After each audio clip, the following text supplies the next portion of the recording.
नमस्कार दोस्तों। अभी हाल ही में गुजरात के अहमदाबाद में एक बहुत ही ज़्यादा भयानक विमान हादसा देखने को मिला है। इस हादसे में सैकड़ों लोगों की जान चली गई है, जिनमें भारतीय नागरिक भी थे, ब्रिटिश नागरिक भी थे और इसके साथ साथ कैनेडियन नागरिक भी थे, जो इस विमान में सवार होकर के अहमदाबाद से लंदन की तरफ जा रहे थे। और बदकिस्मती से इस विमान के क्रैश हो जाने के कारण उन सभी की मौत हो गई। अब इस विमान के क्रैश होने के पीछे क्या वजह थी, इसके लिए भारतीय सुरक्षा एजेंसियां अलर्ट पर हैं, लगातार इसकी जांच कर रही हैं कि इसके पीछे कोई आतंकवादी संगठन तो नहीं है जिसकी वजह से ये भारतीय विमान जो है क्रैश हुआ हो, या फिर इसके पीछे कोई ह्यूमैनिटी एरर तो नहीं है। इस सभी की जांच कर रही हैं, लेकिन फिलहाल इसकी कोई अभी जानकारी सामने नहीं आई है कि ये विमान किस वजह से क्रैश हुआ है। चलिए इन सब के बारे में विस्तार से समझ लेते हैं। मेरे साथ वीडियो में अंत तक बने रहिए। मेरा नाम है सचिन और मैं कंसीडर आईएएस की एक और नई वीडियो में आप सभी का स्वागत करता हूं। ये टाइम्स ऑफ इंडिया का आर्टिकल है। इसमें कहा गया है कि जो ड्यूअल इंजन होते हैं उनके फेलियर के कारण ये हो सकता है, या फिर इसके साथ साथ कोई ह्यूमैनिटी एरर भी हो सकता है, जिसके कारण ये बोइंग 787 ड्रीम लेयर क्रैश हुआ है अहमदाबाद में। यह इतनी बड़ी दुर्घटना और हादसा हमें देखने को मिला है। अब हादसे से पहले की स्थिति की बात करें, जब विमान ने टेक ऑफ भी नहीं किया था, तो 12 जून 2025 को एयर इंडिया की फ़्लाइट थी AI-171, एक बोइंग 787-8 ड्रीम लेयर, जिसको अहमदाबाद से लंदन के गेटवे के लिए उड़ान भरनी थी।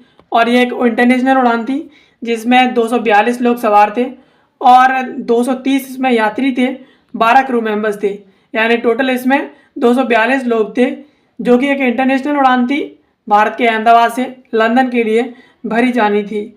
अब मौसम की स्थिति की बात करें तो जो मौसम की स्थिति थी वो बिल्कुल सामान्य थी, उड़ान भरने के लायक थी।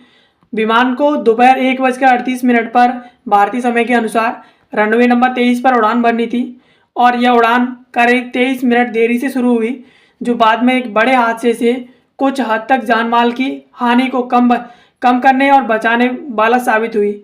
यानी इस विमान की जो उड़ान थी वो करीब 23 मिनट लेट से शुरू हुई, जो कि इस विमान के जरिए जो बड़ा हादसा हो सकता था उस हादसे को रोकने में कामयाब रही। उड़ान और संकट के शुरुआती क्षणों की बात करें तो फ्लाइट नंबर AI-171 ने जैसे ही टेक ऑफ किया, लगभग 30 से 60 सेकंड के अंदर ही विमान हवा में 625 फीट की ऊंचाई हासिल कर ली। यानी 625 फीट की ऊंचाई तक विमान 30 से 60 सेकंड के अंदर ही जा चुका था। लेकिन तभी पायलट ने एयर ट्रैफिक कंट्रोल यानी ATC को एक मिडे कॉल किया। ये एक आपातकालीन संदेश होता है जब विमान गंभीर स्थिति में होता है, गंभीर संकट में होता है, तब ये किया जाता है। इस मिडे कॉल के कुछ सेकंड बाद ही 13:38 IST पर विमान का संपर्क टूट गया ATC से पूरी तरह।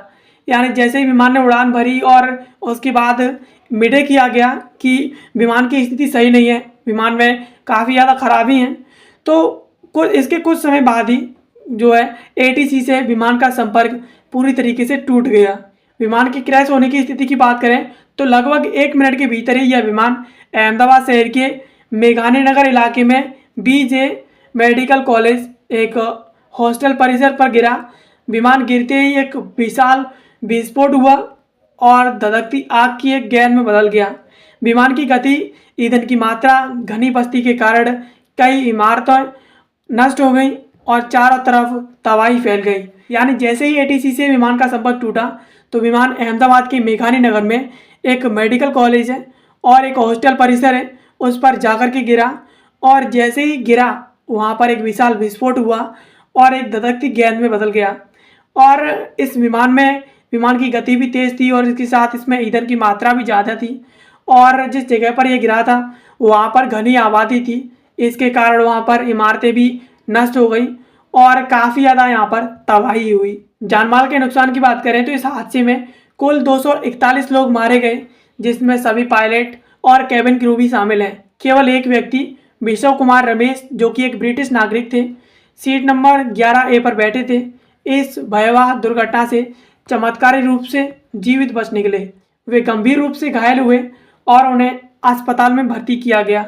यानी इस हादसे में कुल 241 लोगों की मौत हो गई, जिनमें पायलट, कैबिन क्रू और यात्री शामिल हैं। इनमें सिर्फ एक इंसान बचा था, जो कि एक ब्रिटिश नागरिक था। इसका नाम है विशव कुमार रमेश। ये सीट नंबर 11 पर बैठा था, जो कि एक चमत्कारिक तरीके से इसमें से बच निकला और अभी ये वर्तमान में गंभीर रूप से घायल है और अस्पताल में इनका इलाज चल रहा है। इसके अलावा ग्राउंड पर मौजूद कम से कम 4 से 10 लोग इसमें मारे गए हैं। मेडिकल कॉलेज परिसर के 3 डॉक्टर, 1 कर्मचारी इसमें शामिल थे। कई अन्य स्थानीय निवासी भी गंभीर रूप से घायल हुए हैं। यानी ग्राउंड लेवल पर जैसे ही ये विमान गिरा था तो इसमें करीब 4 से 10 लोग इसमें मारे गए हैं। इनमें मेडिकल परिसर के 3 डॉक्टर और इसमें 1 कर्मचारी शामिल हैं जिनकी मौत हो गई है और इसके साथ स्थानीय निवासियों में काफ़ी ज़्यादा स्थानीय निवासी भी इसमें घायल हो गए हैं। बचाव और राहत कार्य की बात की जाए तो हादसे के तुरंत बाद एनडीआरएफ, फायर ब्रिगेड, स्थानीय पुलिस, एम्बुलेंस, राज्य व केंद्र सरकार की आपातकालीन एजेंसियां घटनास्थल पर भेजा गया। एजेंसियों को मलबे से शव निकालने, घायलों को अस्पताल पहुंचाने के लिए रेस्क्यू ऑपरेशन 12 घंटे तक चला और सरकार ने मृतकों के परिवारों के लिए हेल्पलाइन नंबर जारी किए और राइट फ्लीट दिल्ली और अहमदाबाद से यहाँ पर भेजी गई। यानी जैसे ही ये विमान क्रैश हुआ तो हादसे के तुरंत बाद ही यहाँ पर एनडीआरएफ, फायर ब्रिगेड, स्थानीय पुलिस, एम्बुलेंस, आपातकालीन एजेंसियाँ यहाँ पर तुरंत भेजी गई, जिनमें मलबे से शव निकालने के लिए और रेस्क्यू ऑपरेशन करीब 12 घंटे तक चला। और इसके साथ साथ सरकार के द्वारा मृतकों के परिवारजनों के लिए सरकार के द्वारा हेल्पलाइन नंबर भी जारी किए गए और इसके साथ साथ राहत फ्लीट्स दिल्ली और मुंबई से अहमदाबाद की तरफ भेजी गई हैं। अब इसमें ब्लैक बॉक्स और प्रारंभिक जांच की बात करें तो हादसे में 18 घंटे बाद विमान का ब्लैक बॉक्स मिला, जिसमें उड़ान से संबंधित तकनीकी डेटा होता है और हॉस्टल परिसर की छत से यह बरामद किया गया है। भारत की aircraft accident investigation bureau AAIB के साथ बोइंग, US NTSB और DGCA ने जांच शुरू कर दी है। यानी AAIB के साथ मिलकर के जो US NTSB है, DGCA है, इनके द्वारा यहाँ पर जांच शुरू कर दी गई है। और दोस्तों ये ब्लैक बॉक्स है जिसमें विमान से संबंधित तकनीकी डेटा होता है कि विमान को उड़ान भरनी है तो कहाँ से कहाँ तक जाएगा, ये सब इसमें डेटा होता है, जो अभी हाल ही में विमान जहाँ पर क्रैश हुआ था हॉस्टल परिसर की छत से बरामद किया गया है। अब प्रारंभिक रिपोर्ट के अनुसार हादसे का कारण संभवतः दोनों इंजनों की फेल होने का हो सकता है या फिर कोई मानवीय त्रुटि हो सकती है इसके पीछे। हालांकि बर्न रेट, ईंधन की मिलावट और आतंकी हमले की संभावनाओं को इसमें पूरी तरीके से नकारा गया है। यानी इसके पीछे जो यह हादसा हुआ है इसके पीछे के संभावित रीजंस देखे जा रहे हैं, वो विमान के दोनों इंजनों का खराब होना या फिर कोई मानवीय त्रुटि देखी जा सकती है।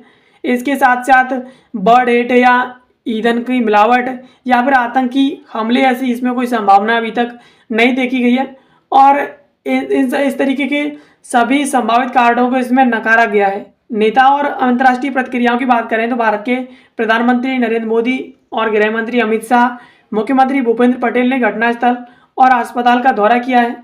ब्रिटेन, कनाडा, पुर्तगाल, अमेरिका सहित कई देशों ने आधिकारिक इस पर संवेदनाएं व्यक्त की हैं। ब्रिटेन के राजा चार्ल्स तृतीय और प्रधानमंत्री ऋषि सुनक ने भी इस पर शोक व्यक्त किया है। यानी अंतर्राष्ट्रीय जो नेता हैं उनके द्वारा भी इस फ्लाइट के क्रैश होने पर शोक व्यक्त किया गया है। और वहीं भारतीय जो प्रधानमंत्री नरेंद्र मोदी थे और अमित शाह और भूपेंद्र पटेल थे, इनके द्वारा जिस जगह पर विमान क्रैश हुआ था उस घटनास्थल और इसके साथ अस्पताल का इनका दौरा किया गया है। यानी इस जगह पर ये आए और घटनास्थल का निरीक्षण किया गया। तो दोस्तों ये थी खबर जिसमें आज की इस वीडियो में हमने समझा कि किस तरीके से विमान हादसा अहमदाबाद में हुआ है और इसमें सैकड़ों लोगों की जान चली गई हैं जो कि भिन्न भिन्न देशों के थे और अपने घर के लिए वापसी में जा रहे थे, लेकिन बदकिस्मती से वो एक विमान क्रैश में उनकी मृत्यु हो गई। दोस्तों ये मेरा इंस्टाग्राम अकाउंट है, अगर आपको कोई भी क्वेश्चन क्वेरी हो तो आप मेरे को यहाँ पर डायरेक्ट मैसेज करके पूछ सकते हैं। बाकी वीडियो देखने के लिए आप सभी का बहुत बहुत धन्यवाद। मिलते हैं किसी अगले वीडियो में किसी नए और महत्वपूर्ण टॉपिक के साथ। तब तक के लिए आप सभी का बहुत बहुत धन्यवाद।